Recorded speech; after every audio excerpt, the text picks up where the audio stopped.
welcome to Navigating the 9 to 5. My name's Tess and I'll be your host for this episode. Today, I am joined by a wonderful guest to help you to solve the problem. I'm coming back to work after a prolonged period off and I'm really nervous about it. Do you have any advice? A really common problem, actually, that I don't think is talked about enough. So I'm thrilled to have you here, Kirsteen. Tell me a little bit more about yourself, Kirsteen, founder of Elevate Women. Yes, tell me and the listeners a little bit more about yourself if they don't know you. Thanks, Tess. Happy to be here talking about this subject. So my background is I'm an ex-banking director turned confidence coach, shall we say. Now, I set my business up nearly 6 years ago, and I wanted to support people in the most stressful time in their career because of stress I'd experienced in my career. And when I did the research, the most stressful time in anyone's career is when they return to work. So I set my business up as return to work. And what happened was, as I was working with more and more people and they were getting more confident and reconnected to themselves, they started to want to leave their work. Okay. And so I needed to rebrand because obviously calling myself return to work when I was actually helping people leave didn't really align. So a couple of years later, I rebranded to Elevate Women. And I do work with men as well because, you know, we have similar challenges. But my job now really is to turn confidence into a catalyst, career catalyst, to help people get heard, hired and highly valued. Oh, I love that. Heard, hired and highly valued. Yeah. Well, let's Isn't keep that what going we with all it. want? Exactly. What more could you want? Absolutely love that. So today's problem, which Yeah. you are clearly the expert in, and coming back to work after a prolonged period off, I'm really nervous. Do you have any advice? First of all, what are the most common emotional or psychological challenges that people face when they return to work after a prolonged period off? There's quite a strong sense of disconnection and disconnection from what's been going on in the workplace. Because if you think about when you've been away for 2 weeks holiday, you there is that slight feeling of trepidation in going back into the business because you don't know what you've missed. So imagine that you've been off for a couple of months, 6 months, 9 months even. Yeah. There is going to be that big sense of disconnection. That creates anxiety and, you know, the feelings of uncertainty and not knowing what have you missed, what has changed. And in the world that we're in right now, all the disruption, the restructuring, you could be coming back to a totally different team and a totally different boss, which adds to that sense of disconnection. So, of course, confidence dips and anxiety increases. So these are all the feeling. I would say the disconnection, anxiety and dips in confidence are probably the three biggest feelings that people are navigating as they go back.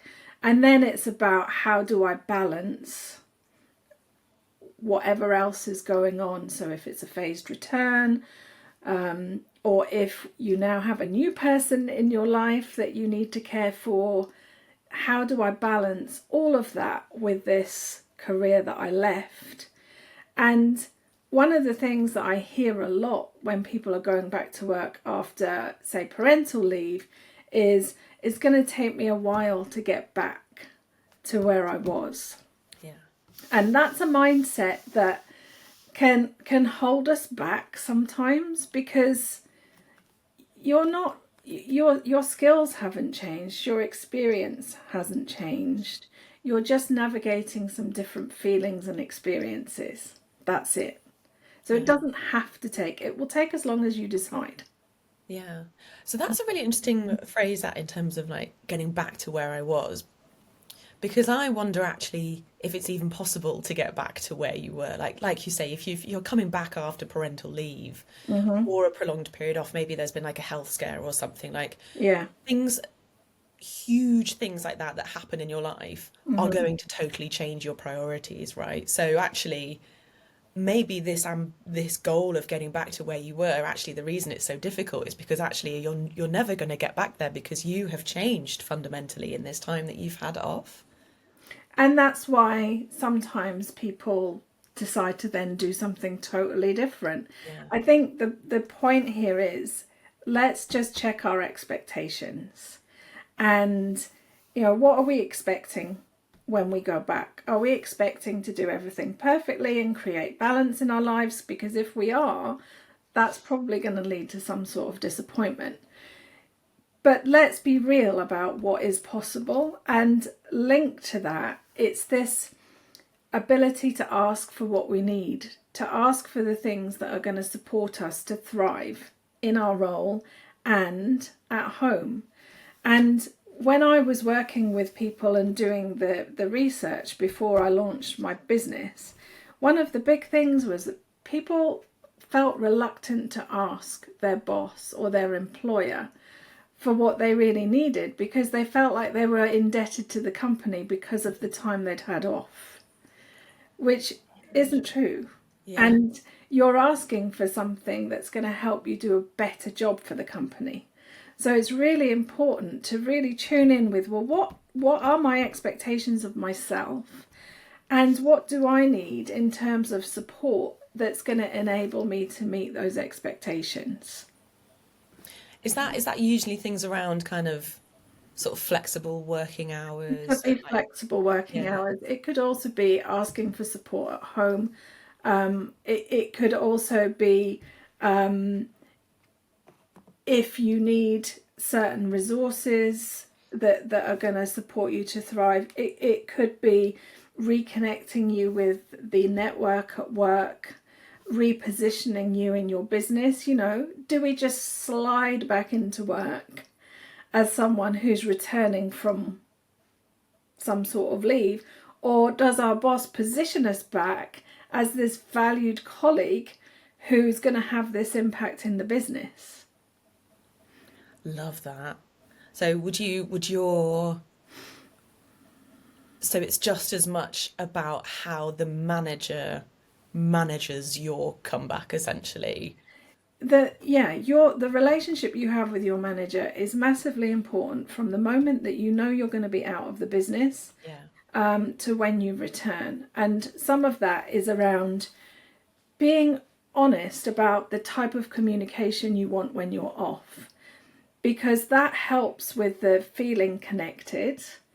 And what I've seen is that sometimes managers think that you don't want to be disturbed, so they don't want to send you communication updates. And so by the time you go back, you feel like you're going back to a different world, Yes. let alone different team. Yeah. Whereas that can be mitigated if you talk to your boss and say, right, while I'm away, my first 2 months, leave me be, because I'm dealing with whatever I'm dealing with. Yeah.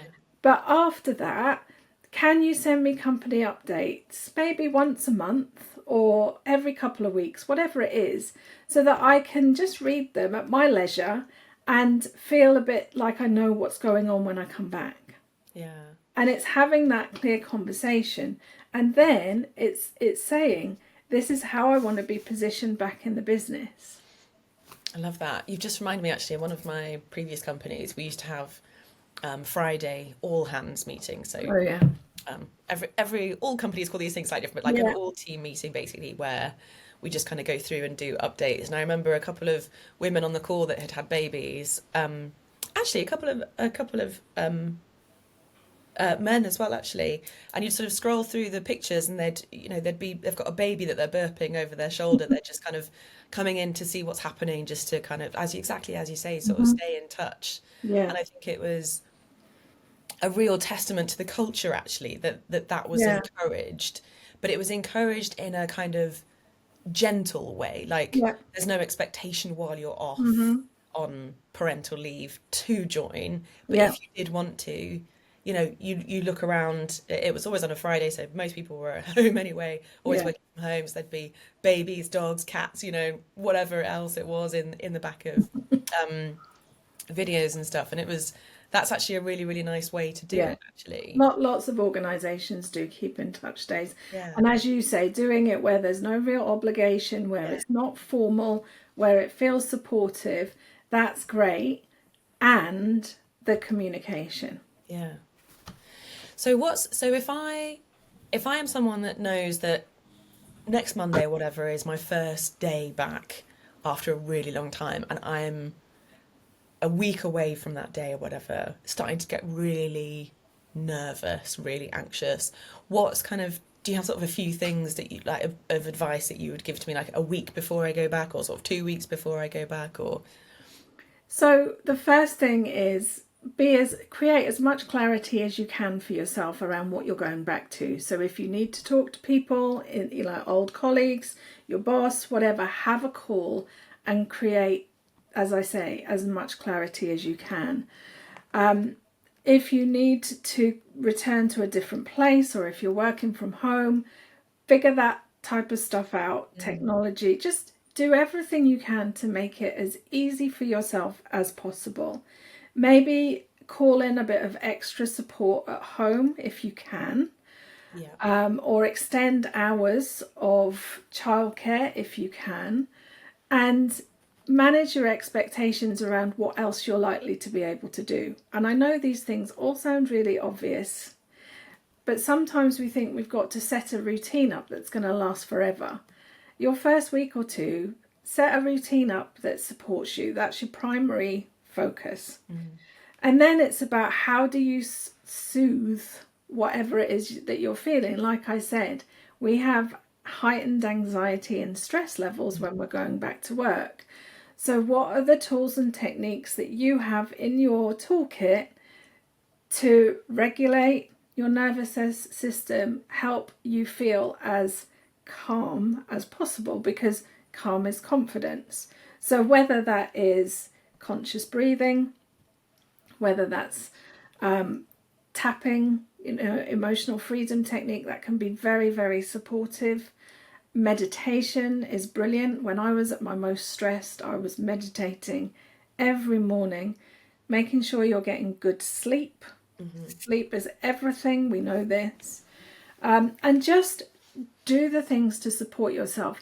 One of the biggest things that I've learned, which has, I suppose, got me to where I am now, is instead of suppressing feelings, I was a master at suppressing my feelings. Instead of doing that, turn towards your feelings and soothe. Find the things that soothe whatever it is that you're feeling. One of the things that's helped me massively is journaling. Because when we overthink, which is another skill I have. Don't we all? I'm very bold with my skill set. When we overthink, things become much bigger than they actually are, and we start to believe that they're true. They turn into our beliefs about ourselves and what's possible. When you journal, you're way more rational when you're writing things down than you are when you're thinking. So the more that you can journal and get things out of your head and then look at them and think, okay, is that really true? What can I do to support myself with this issue or challenge? And then you become resourceful. Often when we're in states of stress and anxiety, we feel a bit powerless. So we want to be doing the things that direct ourselves towards how do I support myself better in this situation? Who can I lean on? What can I tap into that's going to really help me get through this? Because there's no denying it. Going back to work after prolonged absence, whatever that absence is stressful. Yeah, it is really scary. I really like what you've just said there. Don't suppress your feelings. I think one of the most important things about that is kind of, like you say, sort of lean into them, get really curious, because actually you might sort of sit here thinking, oh, I feel really anxious about going back to work. And actually, if you sit with it for a bit and actually you kind of journal or whatever it is that may be useful, and you go really into why or what it is that you're nervous about. Is it that you're nervous about seeing people? Is it that you're nervous about the fact that it's a different drive to a different office and you don't know where to park? Things that I would be nervous about, stuff like that. I get nervous about weird things. And then you go to the resourcefulness, like you've just said. Well, actually, now that I know that that's the bit that I'm nervous about, well, I could do the drive on a Saturday and it doesn't matter Yeah. if I get lost and it doesn't matter if I'm late and I can do that. So that's that one Yeah. ticked off. So that's less nerve-wracking. And if it's that I haven't seen a particular person for a while or something, I can reach out and we can have a chat, and then that makes that less nerve-wracking. Yeah. I think that's really It, practical advice. Yeah. yeah. It goes back to the causes of stress and anxiety are often linked to uncertainty Yeah. or not feeling safe. Yeah. So if you can look at, as you say, what is actually happening and how do I create some safety for myself or some certainty for myself in this situation, that's going to help. Yeah. So what about if you're leaning into your feelings, you're leaning into your anxieties, and you're like, oh, one of the things that I feel really nervous about is I feel like I've fallen behind, like particularly in the case of parental leave, for example, if you've been off for 9 months, a year, or whatever, or sometimes in the case, I guess, of like for health reasons as well, if it's Yeah. 6 months or more, Yeah. and you have been completely and utterly preoccupied, and you might feel that you've fallen behind from a learning point of view, from a kind of promotion point of view. Everyone's going to, get promoted around you, and that feels a certain way. What would your advice be for someone who's feeling like that? So again, go back to your expectations. What are you actually expecting of yourself? The weird thing is that falling behind is such a common feeling, and probably even some of your peers that haven't been out of the business could feel like they've fallen behind. So it's a perfectly normal feeling. Think about, how can I fast track? If this is really important to me, how can I fast track my landing back in the business? Is there some time that I need to carve out for myself to get my nose and head back into the priorities of the business? Don't try and do all of it. What's really important in the business right now, and get yourself up to speed with those things. Sometimes we have this all or nothing mentality, and we try and do it all and then it doesn't work. So be really clear about what are the priorities for you to have the impact that you need to have.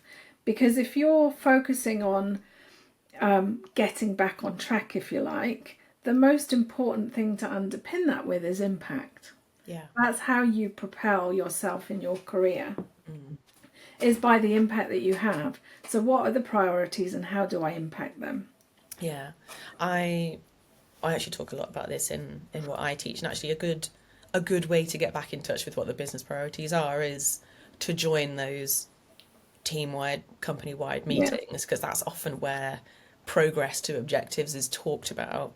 And then what's one of the most important things I've found within the working world is exactly like you say around impact. It's about doing the right work and making sure that the right people know about it, the decision makers, the senior team members, in the right way. So it might be that you've got to do a bit of a PR job for yourself, when you come back, kind of thing. But then again, that can feel really scary as well. But there's a strategic way to do it.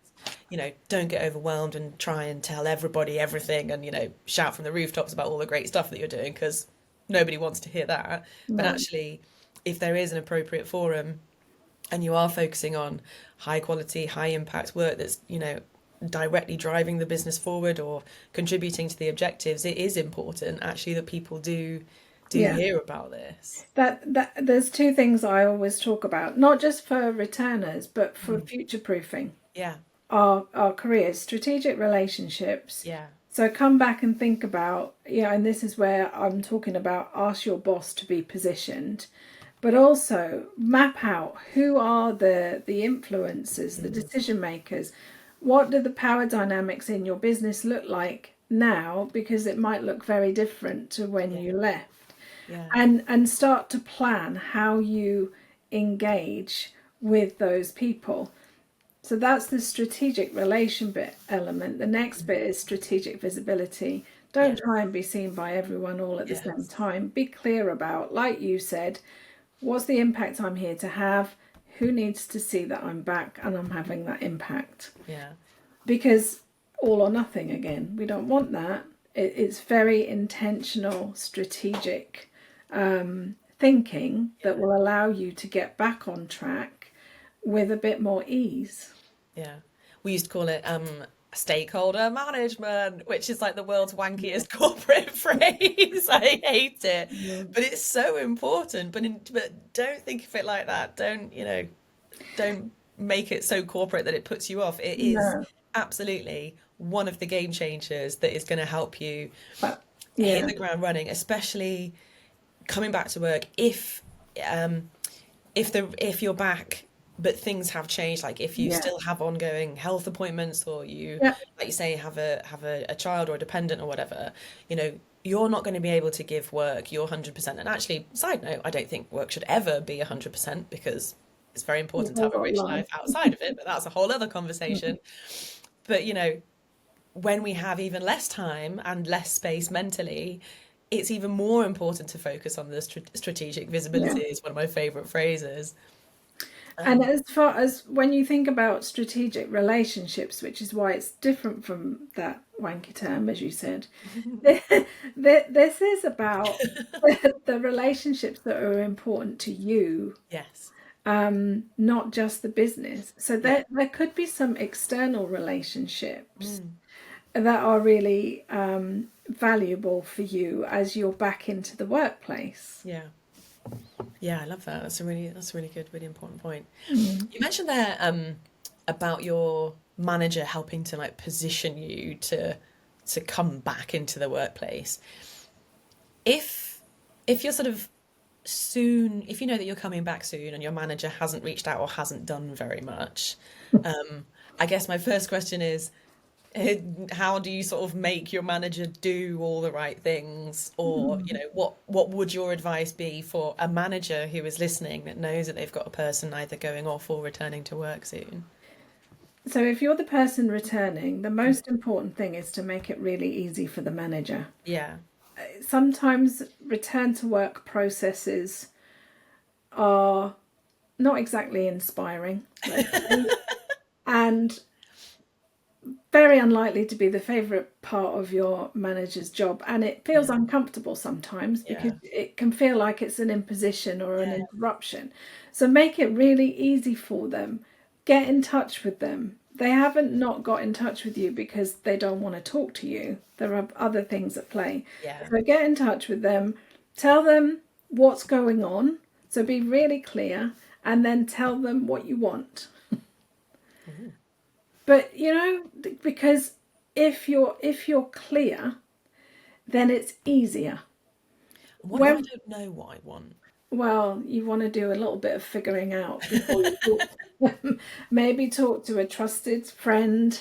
someone that's gonna help you think that through. You can't make it easy for your manager if you don't know what you want. Yeah. And I have a view that managers are there to do a job. Yes, Mhm. they're there to support you, but they're not there to figure it out for you. Yes. So figure out what you want, however you do that, journal it, talk to a friend, hire a coach, whatever that looks like, so that you can then go to your manager and make it really easy by saying, I'm back on this date, this is my phased return, because you should know all these things. And this is the support that I need when I'm back in. I'd like you to reposition me with this group of people. And this is how I want you to reposition me. I mean, who does that? A small No percentage. manager I've seen. But if you're a manager and your person comes back to you and says that, is there a problem? Yeah. No. No, far from it. I love They're that. going to say, great, Yeah. I'll write this all down and I'll get it done. Like you say, make it easy for me. It's a really good point actually around the reality of people coming back to Yeah. work, because in previous companies I've been at, if they've been off for I think more than a month, basically you're essentially sort of taken off some of the systems, like they Systems. revoke your access for. I worked in tech, so it's a Yeah. security reason. But God, it's a headache to like Get re-onboard them back. again. It's such a good Hmm. point. Like, and actually, that also means that you don't have access to stuff to Yeah. kind of keep in touch in the meantime. So I So guess it's just a, agreeing that, sorry, say that again. so agreeing that up front Yeah, is really important. Do you want things sent out in the post? Do yeah, you want things sent to your personal email? yeah. Or I suppose, presumably you could ask to retain access. I mean, I I'm can't. not sure. Is I'm that not. is that not often the I'm case? not sure that's often. Interesting. There's a reason why you're. Yeah. Yeah. Brutal. I know. I mean, if it's an option, great. Depends what business you're in, I suppose.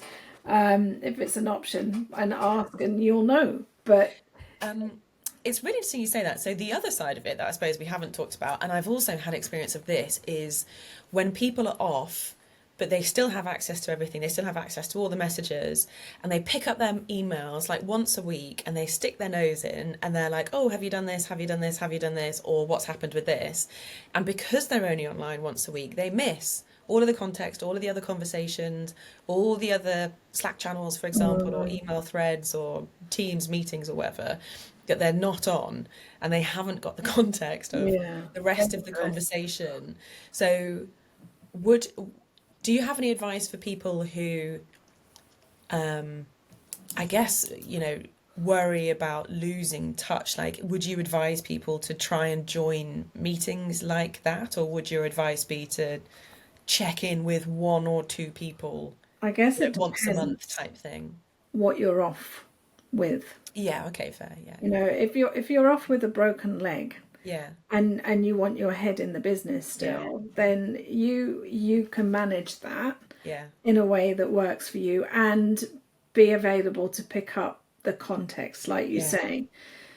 If you're off for other reasons, then I think you've got to set your boundaries, and it's unhelpful probably to have half a story on things, yes, because if you are feeling disconnected and you are feeling a bit more stressed and anxious, that's just going to add to it. So set your boundaries around, this is how I'm going to connect with work. It's going to be my keeping in touch day. It's going to be updates, whether that's once a month through the post or whatever. And I'm going to talk to certain people and, choose wisely.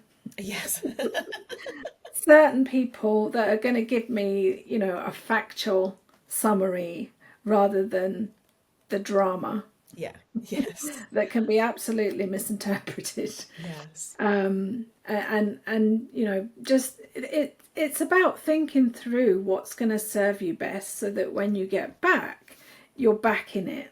yeah. Absolutely. I really like that. Factual rather than the drama. Um, You might want the drama, but yeah. I love your point around, just saying what you want kind of thing. How, I don't know if this is an outdated view, but certainly some clients that I've spoken to and friends actually, and family members and stuff that go back after, particularly after parenthood,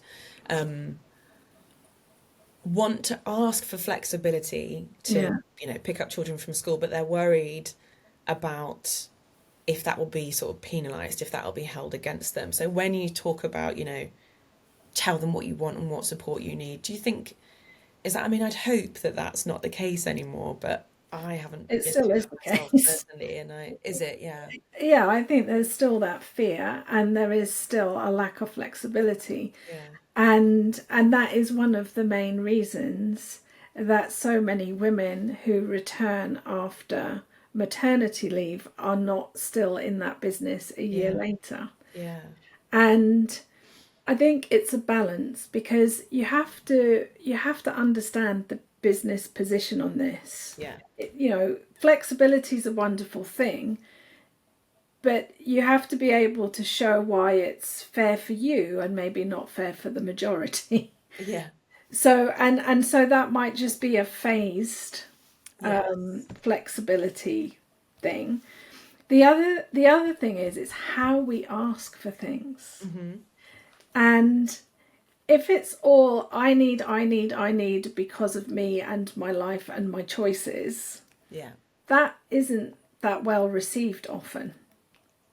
But if it's right, I'm back, I understand, these are the key priorities, this is what I need to be focused on and delivering in the next period of time. This is what would really support me to do that. Yeah. And then having a discussion, because you might not get everything you ask for, you probably won't, but find some middle ground and show that you're back in the game and you're here to have an impact, rather than I'm here this amount of time and in that time I need this, that and the other. Yeah. I guess it's all about, the biggest thing I guess with that is trust. And thankfully, in my experience, most companies, especially after COVID, are moving to much more of a kind of output driven rather than presence driven model of work. No, do you not think? It depends. I think a lot of the big businesses are pushing to have people back in the offices certain days, which feels really rigid, and the trust doesn't feel like it's there if that's what we're asking for. Yeah. I mean, it works both ways, doesn't it? If you it trust does. that I leave at 3 to go and pick up my child or whatever, and then I'm back online I'm back online at 7 p.m. exactly when everybody's in bed and bathed and fed and stuff. I would hope, and like I said, my previous company was really good at this, because the CEO at the time had a young child and was amazing, and then really opened up that culture, and everybody really, really responded to it. And actually it was a sort of unwritten rule that there weren't really many meetings between 3 and 4, because that was pickup time, for parents and stuff. I mean, that's a great thing. Yeah. I don't hear much of that. Yes. I still hear that it's not flexible enough. Yeah. Am I right in saying flexible is like a legal, like legally companies have to be flexible now, or have I totally made that up? I don't know, and I think I would say it's ambiguous. Okay. At best. Yeah. When, Certainly it's more like the sort of female founder-led companies, obviously, kind of yeah. But And smaller businesses, because they, if you're a key person in their business and you need something to help you deliver for the business, they're going to do their best to accommodate it. yeah. It's the problem is when you're a massive business and you're trying to be fair and consistent. It's tricky. Yeah. Very tricky. Very tricky. Yeah. I wouldn't want the problem. But when you see, that so many women are leaving because of lack of flexibility, the amount of knowledge and experience and expertise that is leaving businesses because of it, it's a problem that needs to be solved. Yeah. So that's really interesting. So at the beginning, when you introduced yourself, you said that people come back and then they actually end up navigating out of the working world, kind of thing. And that is the main reason for that, because of the lack of flexibility, or they leave the company. Some of them leave to set their own business up because they've worked, like my story. I worked in corporate for 32 years. I had some personal things with my parents' health that made me take real stock, and I knew it was time to leave. Other people leave for a variety of different reasons: politics, bosses, flexibility, could be a number of things, a deep yearning to go and create something for themselves. But what I saw a lot at the beginning was, when you're returning to work, like we talked about, anxiety's high, confidence is lower, get yourself back in, show yourself what you can do, get your feet back under the table and in a routine, and then you're feeling more confident and you think, I don't want to be here. I'm going to go and look for something else or something bigger. And that's what I saw a lot of. And people remember how they're treated. Yeah. You know, when they're not feeling great, they remember whether you were a massive supporter Yeah. or whether you just left them. Yeah. And I had people that had been off with cancer Wow. for, you know, very worrying, very, very worrying times, Yeah. very stressful, and their managers not even checking in with them. And you know, that's sad. Yeah. More than that, you know, how do you treat a human I was being gonna like say that? that's It's just, where's your moral compass on this, let alone company policy? isn't it? Isn't it? So yeah, so people don't forget that. So they come back to work, they do what they need to do, and then they think, yeah, this isn't the culture I want to be part of, I'm off. And Yeah. off they go. So how you treat people is not forgotten. Yeah. And when people are stressed or they're in challenging times, if they're supported, they will really value that. That Mm. builds so much loyalty. But if they're not supported, Yeah. So we talked a lot about what you as the person returning to work can do. So you said make it easy for your manager, yeah, get in touch, tell them what's happening, so the dates and like, yeah, the logistics of stuff, yeah. and also tell them what you want. What can a manager do to support a person coming back? You talk a lot about positioning them. Is that on the basis of if they have said that they want to kind of change their role a little bit and you sort of reintroduce them, or is there more It's to it? about, so the positioning is really positioning them back in the business as the the person that they are, Yeah. not someone who's just come back from Yeah. whatever, but positioning their skills, their Yeah. expertise, that type of positioning. I Yeah. think that's really important because that builds confidence again. For managers, it's about being honest and human, Yeah. and not just thinking the process is, because I've seen this a gazillion times where managers have printed off, this is in my old corporate life, Yeah. they've printed off, this is the policy on return to work, I have to do a home visit after at this stage, I'm going into stage 3 of the process. No, there's a human being here, Yeah.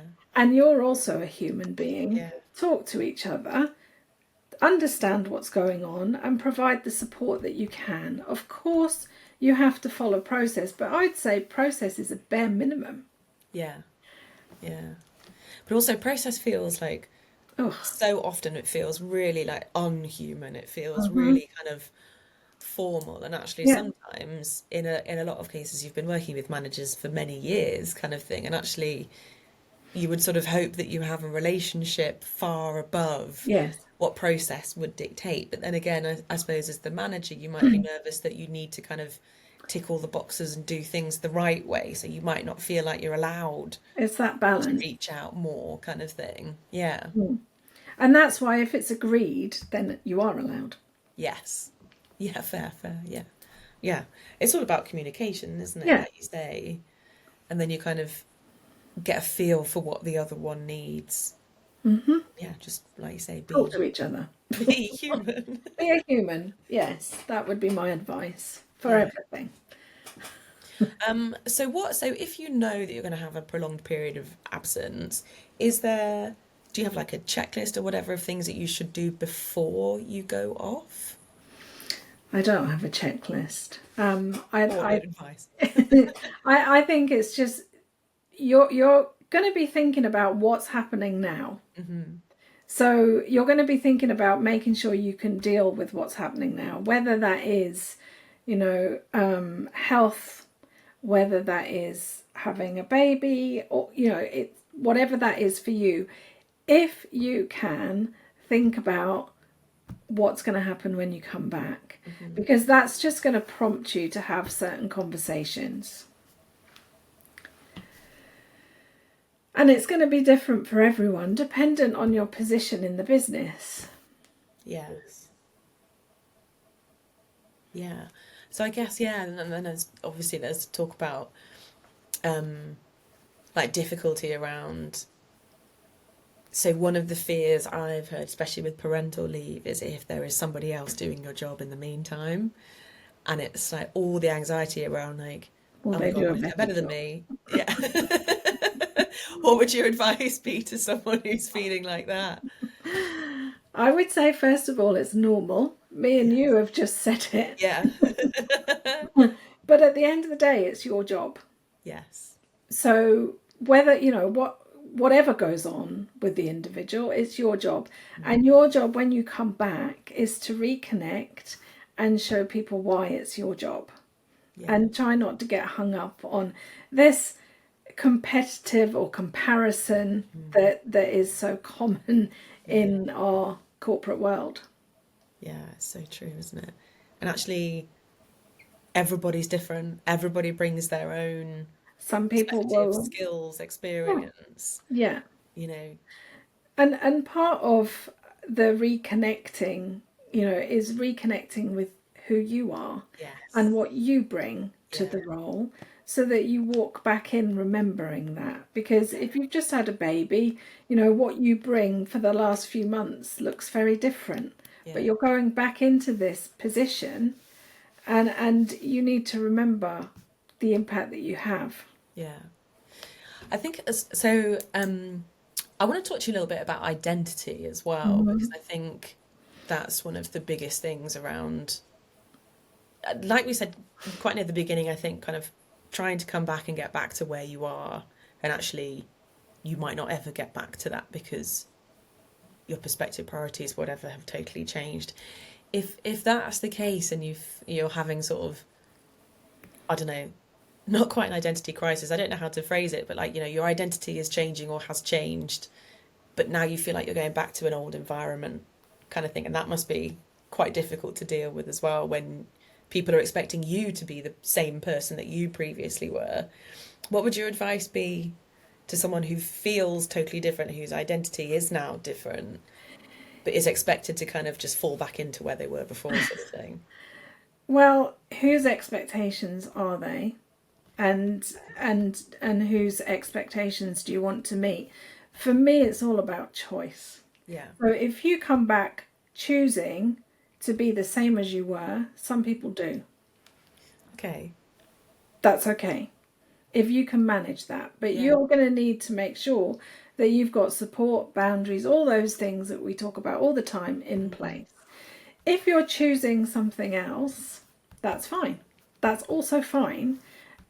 But you need to communicate that, because ideally people will respond to you the way they responded to you before. Yeah.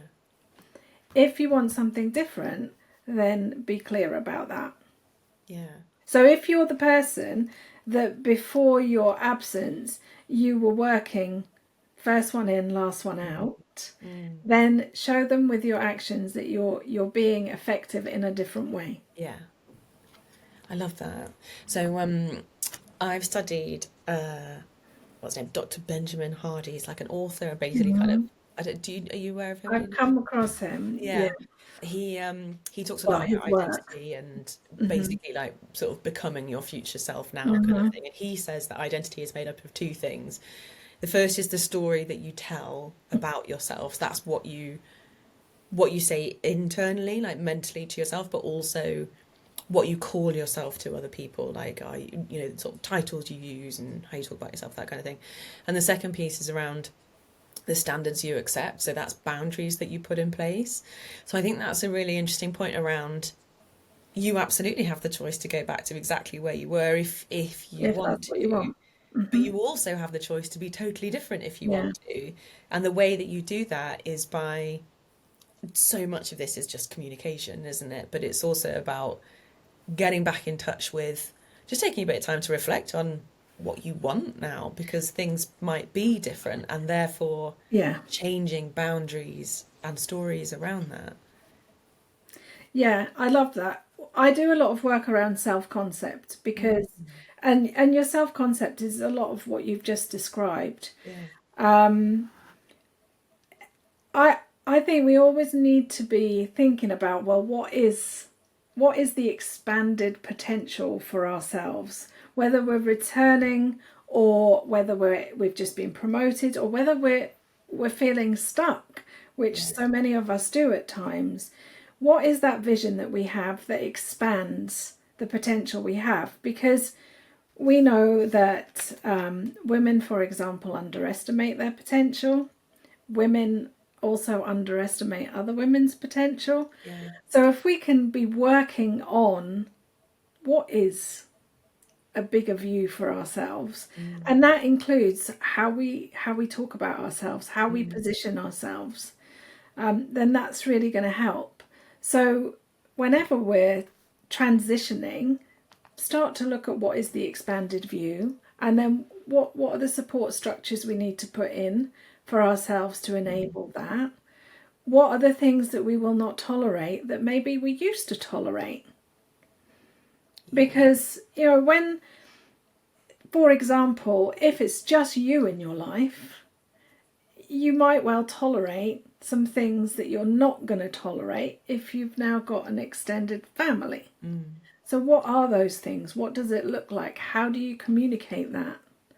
And it's thinking things through, because so often when we're trying to juggle multiple things, we're not really giving ourselves the time or space to think it through. Yeah. We're just reacting.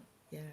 Whereas if you've had absence, this is the time that you can stop and create. Yeah. And I always talk about reaction versus creation, because if you look at the words, they're the same letters ordered differently.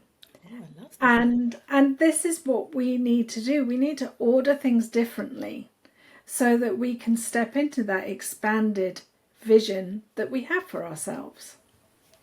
I absolutely love that. What is the expanded potential of yourself? Reaction versus creation. I've never noticed that. Yeah. Well, I spent so long in reaction, Yes. just responding to everybody's requests. Yeah. Building somebody else's business. Yeah. That's what I did. And then, as I said, you take stock. Things happen in life that make you think differently, and that's when I thought, right, it's now time for me to create. Yeah. What do I need to order differently? Yeah. Now run my own business. Don't work for anyone else. So much of what we're talking about comes down to communication. What about, like, what if someone's sitting here thinking, like, I've got a really bad relationship with my manager. I wouldn't know where to start with that. Is there like a good or bad way of doing it? Because presumably, like, an email would suffice, wouldn't it? So even if you've got the worst relationship with your manager, you can still send an email to You give can a bit more still, information about what's happening, or yeah, and it'd be a very factual email. yeah. So I often have people come to me because they tell me they have a bad relationship with their manager. Yeah. And what tends to happen is, and don't shoot me yet for this, but what tends to happen is when you work on your relationship with yourself, then you start to have better relationships elsewhere. Yeah. And a lot of this can come from the fact that when managers behave a certain way, we make it mean something about us. Yes. And yes. it's not really that, because managers have bad days, managers have shit going on in their lives, managers make bad decisions, managers don't always meet that expanded view of potential that they have for themselves. Love that. So work on how you respond Yeah. to what's going on. And the other thing is look at your boss and really try and understand what's going on for them. Yes. So what are their pressures? What are their priorities? How can you support with them? How can you meet them where they are? How do they like to be communicated with? Yeah. Just spend a little bit of time on that. Yeah. And see what changes. Yeah. And the best thing with that is, if you don't know the answer, ask them. Yeah. A manager loves nothing more than being asked by someone they work with or works for them what can make their life easier. Yeah. And I remember It's when, one of the best things I did actually with my managers, and they were like, "Oh God, yeah, wow!" Like, how can I help you hit your priorities? yeah, It makes such a difference, because Yeah. that's what will stop them in their tracks. yeah, absolutely will, absolutely will. So coming back to today's, I'm coming back to work after a long period of time. I'm really nervous. What advice do you have?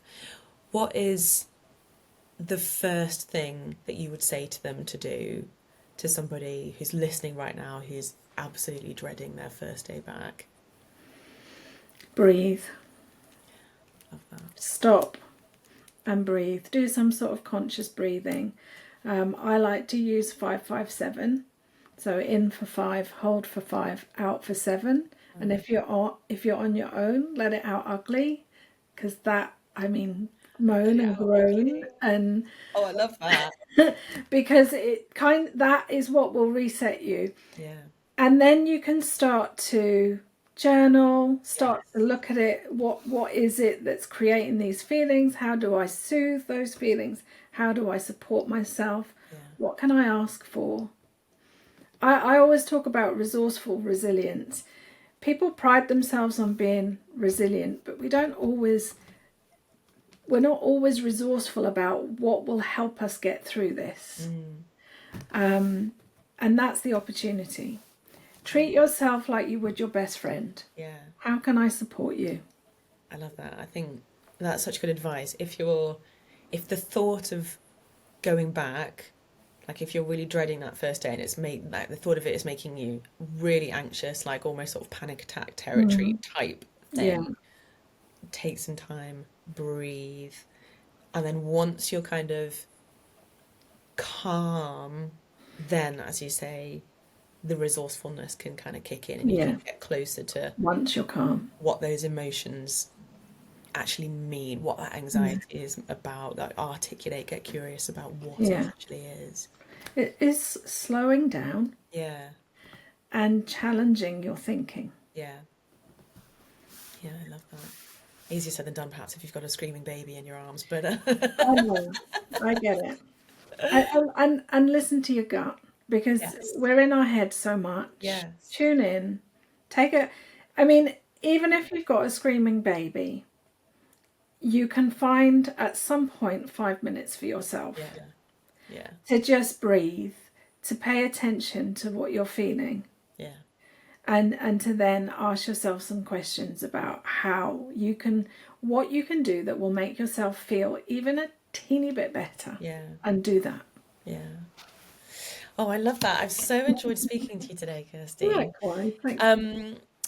We've covered quite a lot of ground, but is there anything that we haven't talked about that you think is really important for us to cover for a topic like this? No, I think we've said communication about 100 times. I do think that's where it will go wrong, or that's where it will go well. Yeah. And actually, even if it feels like things are going wrong, just over communicate. Yeah. Just, reach out, ask for a call or meeting or whatever. And just ask, because if it's a no, you've asked. Yeah, isn't it? And try, like you say, try not to make assumptions, which is so easy. We all do it. If your manager's really short with you or whatever, it's like, oh shit, what have I done? What did I do? And it's nothing to do with you, and it's just the human brain doing what it does, isn't it? Brilliant. I've made some amazing notes. Let me try and summarize. So if you're listening to this, feeling really nervous about going back to work, first up, breathe. Take a bit of time, slow down, try and calm yourself. Second up, lean into those feelings of anxiety. Get curious about what they are, journal about them, and then you can kind of move on to the resourcefulness. What are the specific things that are making you nervous? And importantly, what can you do about them? What action can you take? Which itself feels really empowering. Like you say, the source of stress and anxiety most of the time is kind of powerlessness and uncertainty. And actually, this is you kind of taking back that power.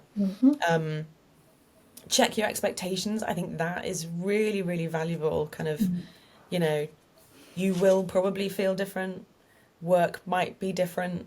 And, to expect to go back to where you were from, day one is a really high expectation. And actually, you might not want to go back there and, get back in tune. I think tune back into you and what you want. Listen to your gut. What else did we talk about? Loads of brilliant things. Communicate, basically. Over communicate. So yeah, what was it?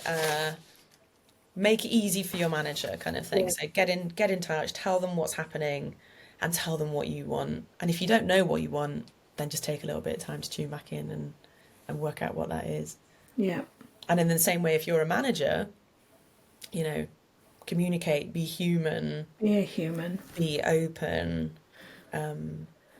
Be more than the process. Yes, excellent advice. Be more than the process. I love that. I love that. Kirsteen, thank you so much. Where can our listeners find you? I've so enjoyed this. I need to make sure they can Thank you. check you out and get in touch with you if they're going through this and want some support. Yep, I'd love to chat. So I'm on LinkedIn. On LinkedIn, you will find all sorts of resources. My website as well, which is elevate-women.co.uk.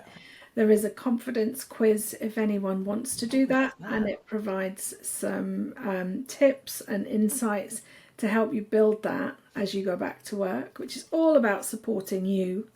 So I would encourage people to do that just so that you get some focus. Nice.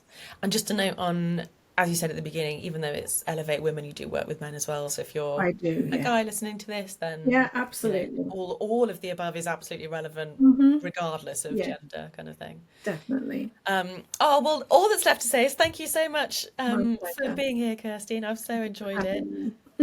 And thank you so much to you at home for listening or watching, whatever platform you're on. If you enjoyed that, then do give us a follow if you're not already following us already. And yeah, if you could like, subscribe, whatever it is, all the good stuff for this episode in this series, I'd be really grateful for it. But yeah, thank you so much. Take care. Bye.